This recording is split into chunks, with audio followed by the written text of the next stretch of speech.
part 3 of this tutorial. Here we are done with all of the gluing and cutting, and it's time to start putting it all together and doing all of the decorations and updates. Okay, so I found a tripod. This is just how I textured the side. I decided not to actually cut them and even them out, but just to leave those as sort of shelves in the cliff here. All I do is take the back end of a blade and I just rub it up against it. And you can get kind of aggressive. The pink foam is a little bit better than the blue, but you just have to be careful near the ends because you can really take off a big hunk there. But it just gives you kind of a random choppy look.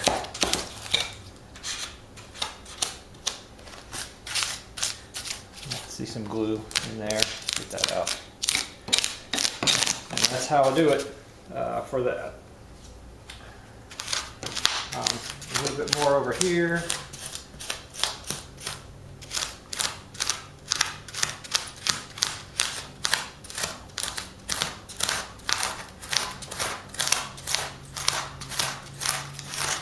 A little bit more careful over on this side. It's not very thick. I don't want to have a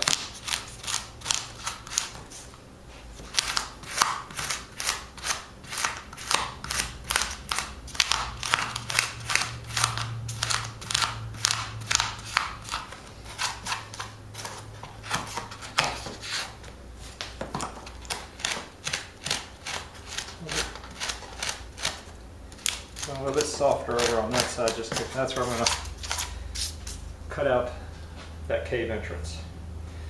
All right, so that is how you do those, how I do those side edges. Okay, so I'm gluing the parts together now, and I'm using the liquid nails, and that is just because I have it, and I'm not going to do another project that needs it for a while, so I'm wanting to get rid of it. But it is very thick, so what I've been doing is I just take a little piece of scrap foam and I just run it real thin. I didn't do this in the first layer or in the main second and third layer, but when I'm doing these little pieces here, the extra width can be a problem.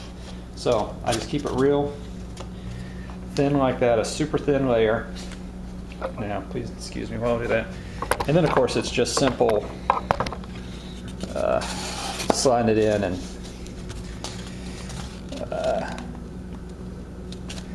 putting it down. And I'll put some weight on it here in a little bit. And then that's basically how it goes. Do know that, you know, just like any kind of caulk, it does kind of continue to pour out. But I just use that as I just used it in the next layer. That might even be enough. Get my Sharpie out of the way. Now what I'm still trying to decide is if I'm going to even glue that roof on. I think what I'm going to do is not glue it on and just leave it as a set on so that I can get in and out of it easier. People can place models easier. And this one is a pretty tight fit if I remember right. There we go. So next step is just some weight, and what I'm going to do is I have one more piece. I got to put this little piece. Let me do this real quick. Then I'll put some weight on it, and then that'll really be sort of the end here. I'm not gluing it into this spot so that I can take it out and use the other piece, but what I'm going to do is just, I think I'll just leave it so that you could sit this on it, and that way you could pull it off for modularity. I think I'll probably just leave it like that, or I may put a couple little pegs in it. The other option is just to recut a new one after this is all glued and settled, just because it has spread a little bit over time. So that is that. I'm going to put some weight on it. I'm going to leave it right there so it stays into shape. And when I come back, I'm going to do the same thing to the small piece on the other side, gluing it, and then when that's done and those are dry, we'll put some damage into a few things before we get started on surfacing and painting. All right, so it's been a few days because of the holidays. I don't remember really where I left off, but I think I had just built the steps and such, so they are dry now. Let me get up here in the light. It's kind of cold outside. It's supposed to snow tomorrow, so I want to get a little bit done today. So this will slide in. You can either have it or not. I'm not going to glue it down because you might want to put a gun emplacement there or something. These are glued in. And then I have the two pieces here. I have this one that can come in and out if you want it flat. And then I have the bunker. What I ended up doing was, because as you can see this is not supported here, it was bent out a little bit. So I put a peg and a peg, just drilled a hole with my hand, just took the drill in my hand and spun it gently. Actually just sort of back and forth so I didn't get as much tear out. And then put the holes there so that, oops, hard to do this stuff one-handed, so that it holds it in, and then, ouch, when it comes in and sits more flush.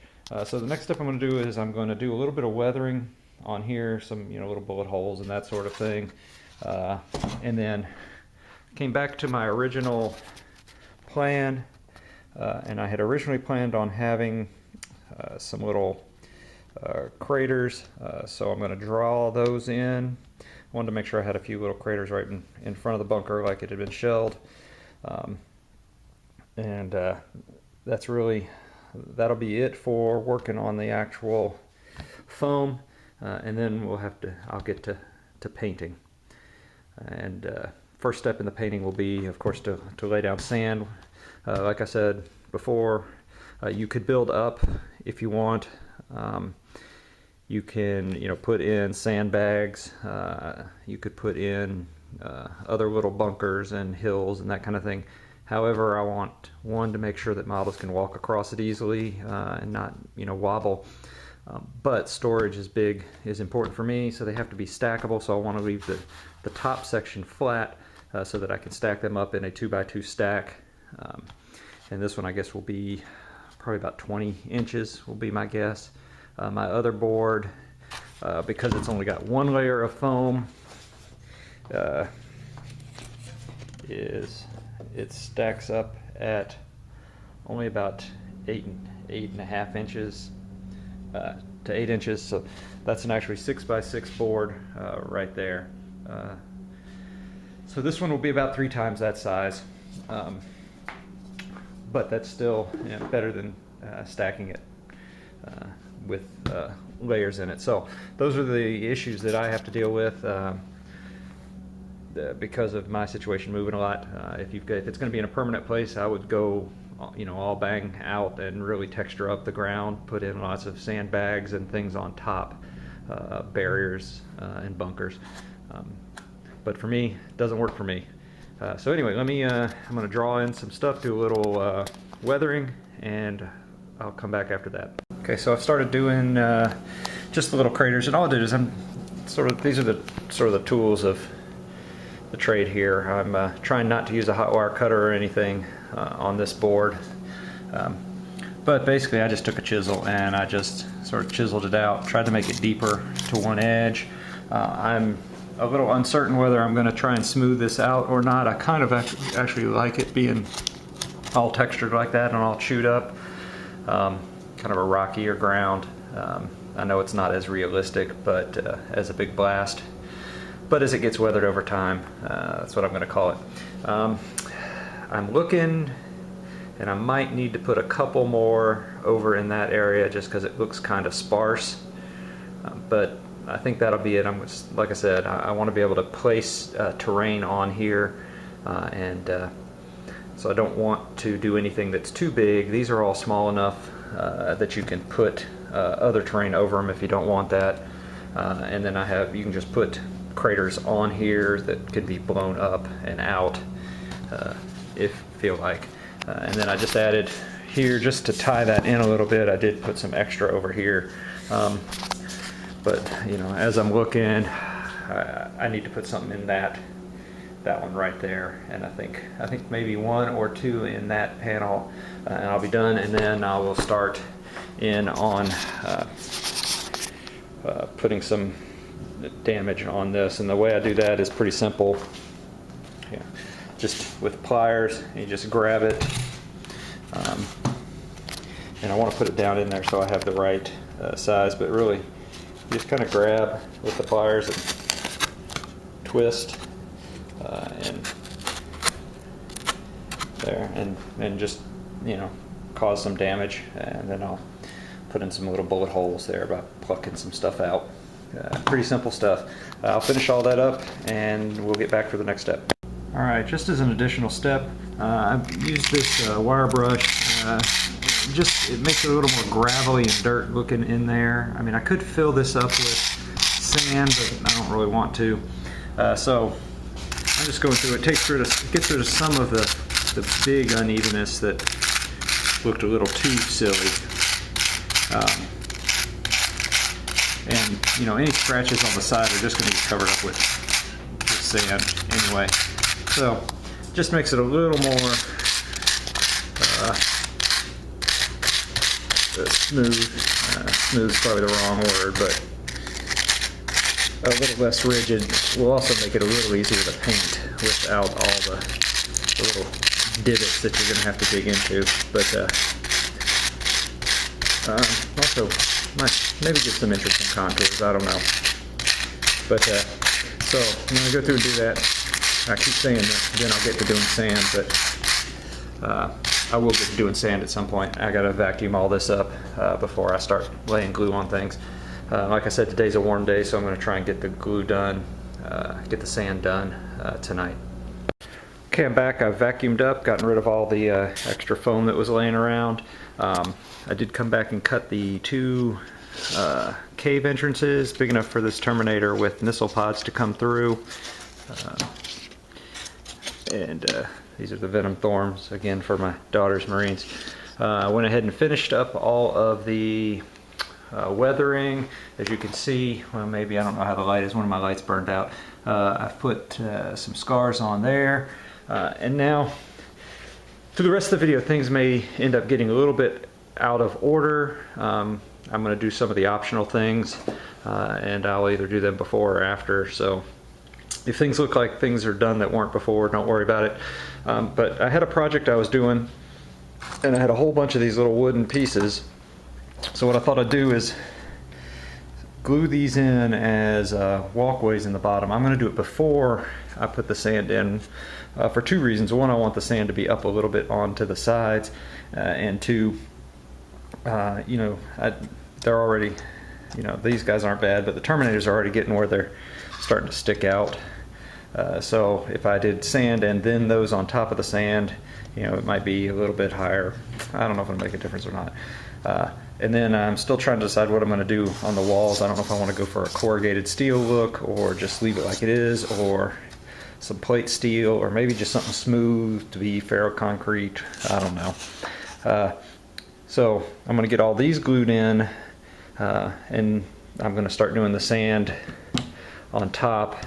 I'm going to wait and do it in the bunkers until all of these are glued in. Okay, so the weather has finally warmed up enough that the glue will start setting again. So I thought I would do a quick recap of where we're at. It's a little bit messy because I actually was doing some stuff last night, but all the cutting is done, everything is glued up, and I started to do the sand here. I put the glue down, laid the sand, let it sit for a day, and dumped it off.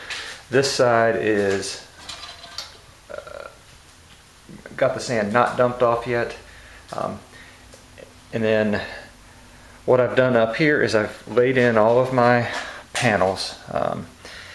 I'm still waiting for the corrugated cardstock to come because the local place didn't have it, so I had to get on an online retailer. It should show up sometime this week. Then I also went ahead and went around and places, just a few. I stayed pretty sparse, but you could see, so a couple bones and a skull there. Let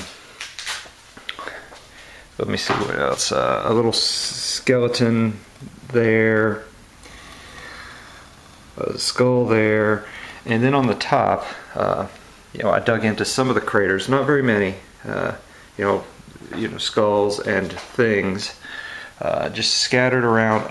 I want to keep it kind of sparse because I want to have as much options to put on the table as possible. The same reason I only put a few crater holes. I did put one skeleton laying here, and the only reason I'm showing that is because, remember, in mine I need to keep it flat. I also want to keep it sparse so that you can the variability of being able to put more terrain on top of it was more important to me than having a whole lot of cool stuff integrated into it, because I want to be able to change it. So what I did is I made this little mold of a skeleton, traced it and dug out and pushed it in so it still lays flat, so you can either put something on top of it or I can stack without destroying it. And then I have just another little graveyard pile here. And I've started to put a few accoutrements in here. And then I went ahead and just found barrels and crates and that sort of stuff that I may want to use. And I went ahead and painted up all of those, figured out where I want to do them, separated them into little bags for the different spots, and just wrote down, let me see if I can see, like this is spot number 3, so I know everything in baggie number 3 is supposed to go there. I won't remember exactly how I was going to do it, but it'll get me closer. So next step, finally, is I'm going to lay all of the sand on the top surfaces. And then there are a few more little accoutrements I'll put in here, but like I said, I'm going to keep it pretty sparse so that I can put whatever kind of terrain I want on top, and it's less stuff to break and get pulled off. I just recommend doing all your little things you're going to dig in before you put the sand in, and then you can paint it afterwards. Like here's a little Space Marine backpack. So that's where I'm at. I will come back. I know I keep saying the sand, but I'll come back after I get the sand laid and the few more things put in and some stuff glued down. The only reason I painted all these first as opposed to all of this is because they're coming up under here and they'd be a real pain. Up under here and they'd be a real pain. So a lot of this, I'm sorry this little clip is so long, but because it's been over a week, I needed some a rehash of where I was. Alright, so once the sand is done, I'll be back. Alright, that's it for part 3. In part 4, we'll actually finally get to sand and